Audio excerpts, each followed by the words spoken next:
Hello बच्चों, तो आओ प्रश्न को देखते हैं। के किन मान अथवा मानों के लिए समीकरण निकाय संगत है। तो बच्चों देखो, यहाँ पर हमें रैखिक समीकरण के युग्म दिए गए हैं 2x माइनस 4y बराबर 3 तथा दूसरा समीकरण है 5x माइनस ky बराबर 7.5।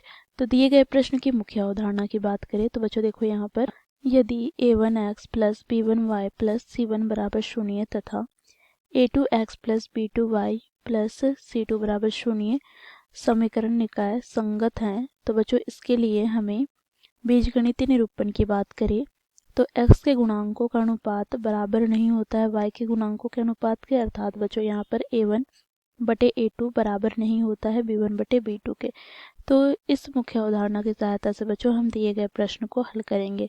बच्चों प्रश्न में हम दिए गए रैखिक समीकरण निकाय को लिख लेते हैं। तो पहला समीकरण है यहाँ पर 2 गुनी एक्स माइनस 4 गुनी वाई बराबर 3। बच्चों इसे हम व्यवस्थित करके लिखेंगे तो 2 गुनी एक्स माइनस 4 गुनी वाई माइनस 3 बराबर 0 हो जाएगा। ये हो गया बच्चों हमारा पहला समीकरण। तथा दूसरा समीकरण की बात करें तो यहाँ पर 5x माइनस के वाई बराबर 7.5। बच्चों इसे हम व्यवस्थित करके लिखते हैं तो 5x माइनस के वाई माइनस 7.5 बराबर 0। इसे हम समीकरण 2 दे देते हैं। अब बच्चों देखो, समीकरण 1 तथा समीकरण 2 को हम रैखिक समीकरण निकाय के मानक रूप से तुलना करेंगे। तो पहला समीकरण को तुलना करने पर बच्चों हमें a1 का मान प्राप्त हो जाता है 2, b1 का मान प्राप्त हो जाएगा y का गुणांक अर्थात -4 तथा c1 का मान हमें प्राप्त हो जाएगा अचर पद अर्थात -3। इसी प्रकार समीकरण 2 को हम तुलना करेंगे तो a2 का मान हमें प्राप्त हो जाएगा x का गुणांक अर्थात 5, b2 का मान प्राप्त हो जाएगा y का गुणांक अर्थात -k तथा C2 का मान यहाँ पर हमें प्राप्त हो जाएगा -7.5। अब बच्चों देखो, क्योंकि दिए गए समीकरण निकाय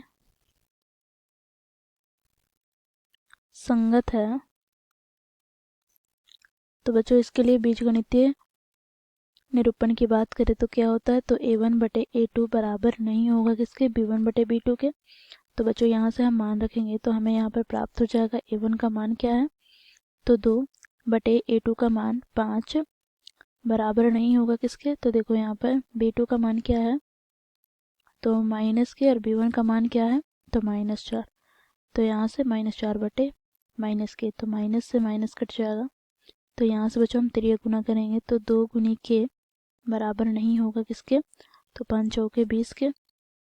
तो यहाँ से बच्चों देखो के बराबर नहीं होगा किसके, तो 20 बटे 2 के, अर्थात यहाँ पे 2 से हम विभाजित करेंगे 20 को तो 10 बार में विभाजित होगा, अर्थात यहाँ से हमें के का मान 10 के बराबर प्राप्त नहीं होगा। तो यहाँ से हम निष्कर्ष निकालते हैं, अतः के का मान 10 के अतिरिक्त सभी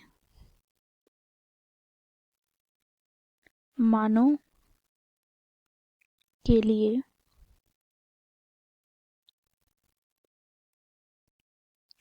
दिए गए